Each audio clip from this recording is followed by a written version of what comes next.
예, 역사적인 싱가포르 북미 정상회담이 열린 지 한 달이 지났습니다. 급물살을 탈 것 같던 비핵화 협상이 다소 주춤하면서 이 문재인 대통령의 중재자 역할이 또다시 주목받고 있습니다.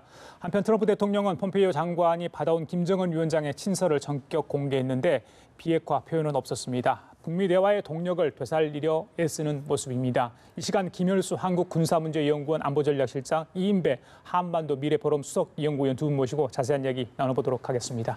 안녕하십니까? 네, 안녕하세요. 어서 오십시오. 자, 문재인 대통령 싱가포르 방문 얘기 좀 하겠습니다. 오늘 싱가포르 렉처라고 해가지고 특별 강연을 하셨죠. 오늘 강연 시기적으로 굉장히 의미가 있는 것 같아요. 일단은 어떤 의미가 있는지 그부터 하고 내용은 저희들이 차츰 좀 알아보도록 하겠습니다. 이 의원님께서 먼저 말씀하실까요? 네, 오늘 사실 이제 싱가포르 렉처라는 게 사실 유사 깊은 우리 김대중 대통령께서도 6.15 공동선언 이후에 가서 그렇게 했던 그런 유래가 있는 그런 연설이었습니다. 하면서 문 대통령께서 사실 저는 적독하게 본 것 중에 하나는 뭐냐면은 아세안을 역대 정부는 늘 아세안을 다루는 방식이 접근하는 방식이 경제 협력을 통해서 공동 번영을 하겠다 쪽에 많이 방점을 뒀었는데 이번에 문 대통령께서 말씀하신 거는 평화의 동반자로서의 아세안을 강조하는 그런 모습은 사실 새로운 접근법이라서 저도 저렇게도 보실 수 있구나 싶은 점이 좀 이렇게 주의 깊게 봤고 그 맥락에서 한반도의 앞으로 평화 공존이 이루어지게 되면 훨씬 더 동남아와의 역할이 더 커질 것이다라고 강조한 대목들이 있었습니다. 예. 네. 작년 7월 6일인가요? 베를린 구상이 있었고, 그리고 어제부로 이제 북미 정상회담 한 달이 됐고, 그 장소도 싱가포르고 마침 이게 맞춘 것처럼 딱 그렇게 돼 있는데 오늘 이 남북 경제 공동체 이야기를 하셨단 말이죠. 어떻게 봐야 됩니까? 제가 볼 때는 메시지는 두 가지입니다. 하나는 대북한 메시지고요. 하나는 대아시안 메시지입니다. 대북한 메시지는 지금 말씀하신 것처럼 작년 7월 달에 대통령께서 베를린 가서 베를린 구상을 발표하셨잖아요. 그 베를린 구상의 핵심 내용은 한반도의 평화와 관련된 내용이고 그렇죠. 한반도의 통일과 관련된 내용이 핵심이었다라고 하면 이번에 이제 싱가포르 렉처에 가서 말씀하신 것은 일종의 베를린 구상의 상대적인 개념으로서 싱가포르 구상이라고 볼 수 있는데요. 이것은 이제 북한이 비핵화를 속도를 내면 남북 간의 경제 공동체를 만들어 나가자. 그러니까 일종의 베를린 구상의 버전 2 형태가 되는 거죠. 이것이 이제 북한에 대한 이제 메시지가 하나 있고요. 또 하나의 메시지는 이제 아시안과의 관계 강화라고 볼 수 있는데요. 우리 대통령께서 가지고 계신 것이 한반도 신경제 구상, 여기에 이제 신북방 정책이 있고 신남방 정책이 있는데요. 신남방 정책의 핵심이 바로 아시안 국가 10개 국가하고 그리고 이제 서남아시아에 있는 인도를 중심으로 하는 이 나라들과의 관계를 강화시켜 가지고 소위 말하는 이제 주변 4개국 우리가 얘기하는 미일 중러와 거의 같은 수준으로 이들과의 관계를 강화해 나가겠다라고 하는 것이 핵심이죠. 그래서 이제 한 아시안 간의 관계를 더 강화시켜 나가자. 이걸 이제 말씀하셨다라고 봐야죠. 굉장히 중요한 의미가 있는 그런 렉처였습니다. 알겠습니다. 특히 최근에 이제 북미 정상회담 이후에 북미 간 협상이 좀 지지부진하다. 그런 비판 아닌 비판이 나오고 있기 때문에 오늘 강연하신 게 더 의미가 있지 않나 싶은데 어제 이제 싱가포르 총리와의 정상회담 그리고 오늘 렉처가 끝나고 나서 어떤 질의응답 과정에서 대통령이 했던 이야기 몇 가지 좀 중요한 것 좀 여쭤보도록 하겠습니다. 먼저 이 북미 협상이 이미 정상궤도에 돌입을 했다. 어제 이제 이야기를 하셨고 외무성 담화와 관련해서 북한의 대미비단은 있을 수 있는 협상의 전략이다. 이런 이런 발언을 하셨거든요. 이 두 가지는 어떻게 좀 해석해야 되는지 의원께서. 일단 우리 대통령으로서는 일단 미국 관계 어렵게 미국과 북한 간의 만나 정상회담까지 하는 뒤에서 마크 역할을 대단히 열심히 해서 여기까지 왔으니 이 판이 안 깨지게 만드는 것이 일단 대통령이 대단히 중요한 관심사이실 겁니다.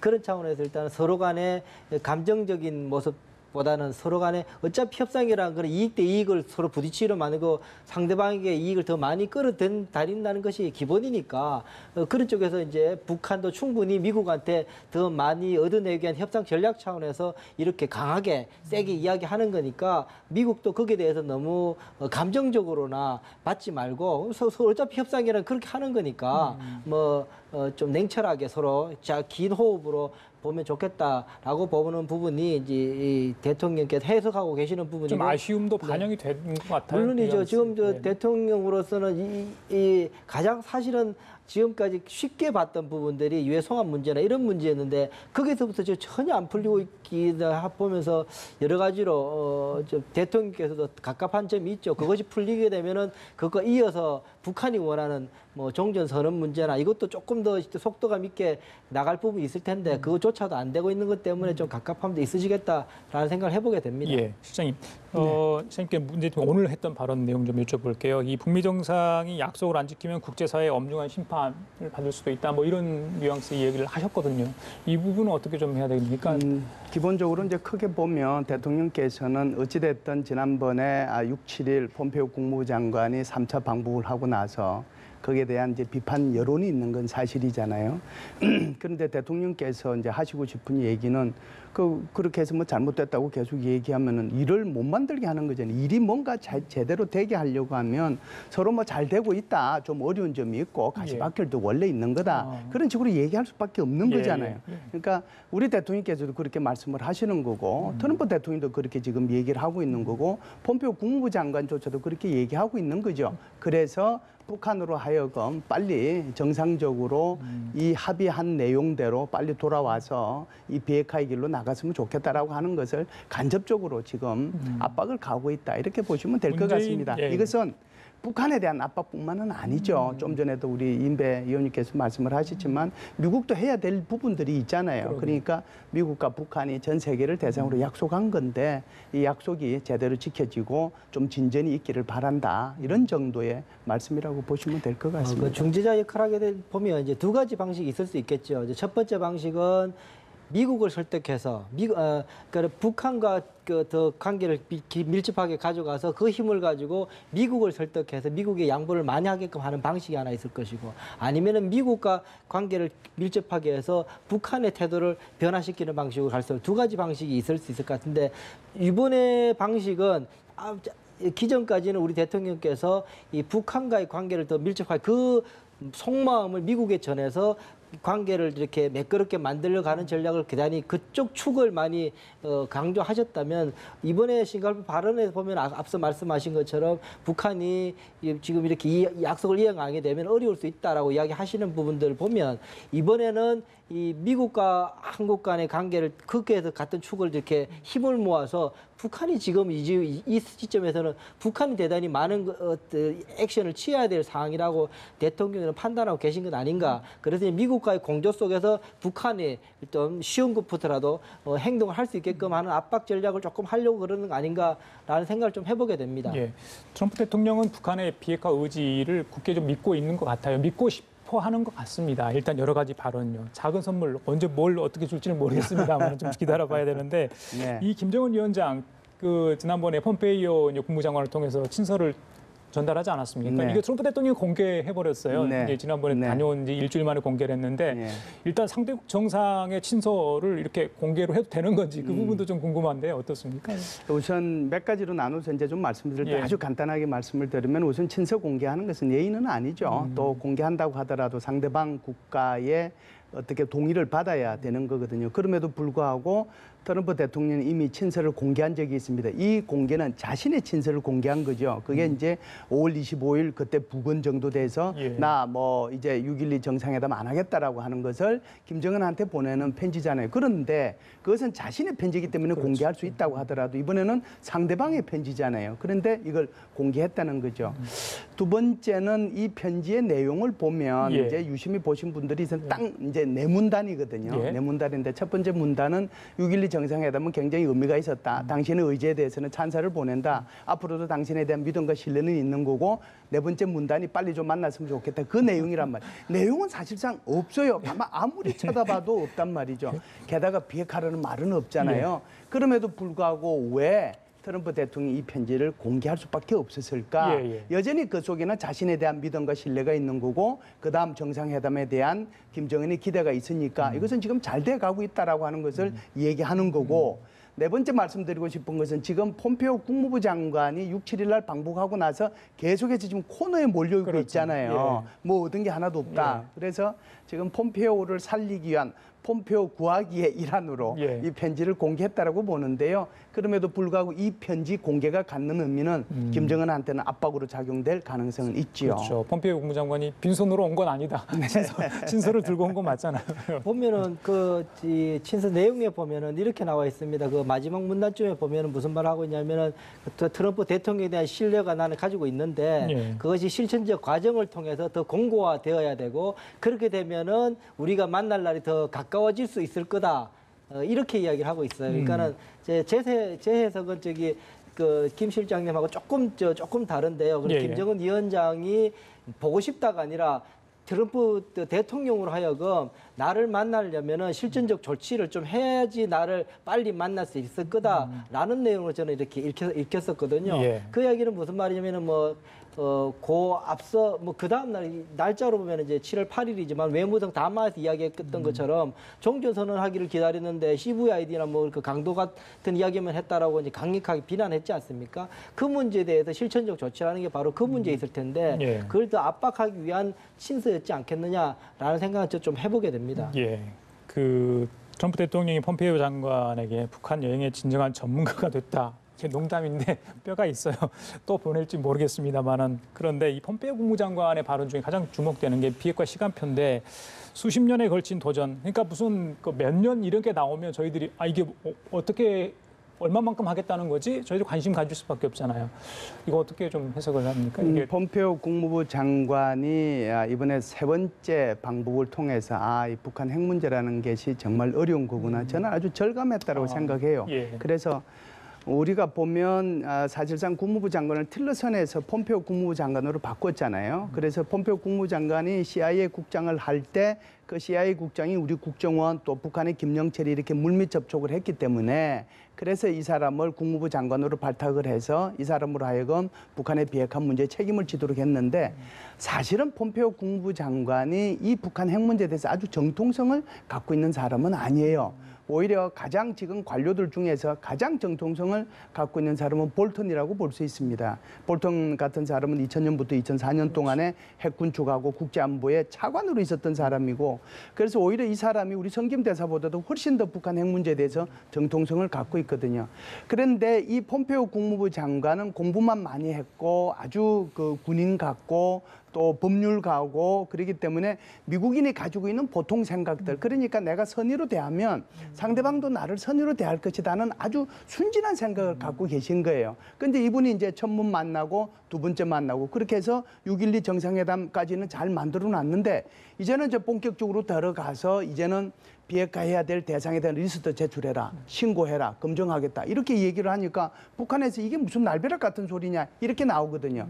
그렇기 때문에 폼페오 국무부 장관이 아마 엄청난 공부를 했을 겁니다. 그래서 이 북한 핵 문제라고 하는 것을 간단하게 내가 생각해서 접근해서는 안 되겠구나. 그래서 아마 제가 볼 때는 제대로 이제 공부를 하지 않겠는가. 그렇게 제대로 공부가 끝나고 나면 이제는 김영철이하고 제대로 된 회담을 할 수 있을 것이다. 문제는 일단은 자신과 김영철의 회담보다는 일단은 밑에 급으로 내려갔잖아요. 워킹 그룹으로 넘겼기 때문에 워킹 그룹에서 이루어지는 것들을 통해서 엄청난 공부를 하게 될 거고 반대로 아마 볼턴 보좌관으로부터 상당히 많은 압박을 받게 될 가능성도 있다 이렇게 폼페이오 보죠. 국무장관의 발언과 상관없이 비핵화 협상, 북한과의 북미 협상 좀 시간이 걸릴 것 같습니다. 위원님. 네. 그러니까 지금 제 우려는 뭐냐면 이 친서도 왔고 또 이제 앞으로 이제 유해 송환 문제가 이제 실무 그룹에서 이야기인데 언제 마무리될지는 모르겠지만 어쨌든 이제 협상은 시작하게 되지 않습니까?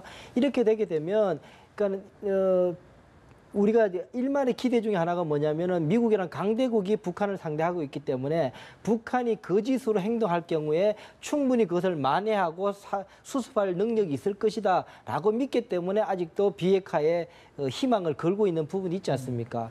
거기에는 미국이 트럼프 대통령이 상황이 김정은 위원장이 이거 비핵화 안 하려고 그런가 보다라고 판단을 하게 되면은 완전히 이제 예전으로 돌아가서 그 맥시멀 프레셔를 다시금 하거나 할 수 있게 되리라고 믿기 때문에 그래도 여전히 비핵화의 가능성은 열려 있다라고 보고 있는데 사실 제가 우려한 부분은 예전의 정책으로 다시 돌아갈 수 있을 것이냐 여기에 대해서 김정은 위원장이 끊임없이 돌아가기 애매할 정도의 실천은 하지 않으면서 가기 애매할 정도의 협상을 계속 실천을 하지 않으면서 협상을 계속하고 여러 가지 조치들 그러니까 핵심 본질로는 들어가지 않지만 여러 가지 조치들을 계속 내놓을 경우에 그럼 트럼프 대통령이 이제는 더 이상 못 참겠다 그러면 또 뭐 영변 원자로 뭐 하나 없애거나 하는 식으로 진정해야 될 문제들 과거 핵에 관한 해체 문제들은 계속 뒤로 미뤄지면서 사실은 그럼 트럼프 대통령 2년 3개월밖에 안 남았는데 사실은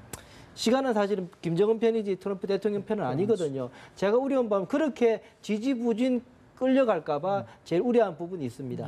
쫓기는 분위기 속에 또 다른 뭐 액션이 나올 수 있다는 게 이제 전문가들의 좀 우려 아닌 우려인 것 같습니다.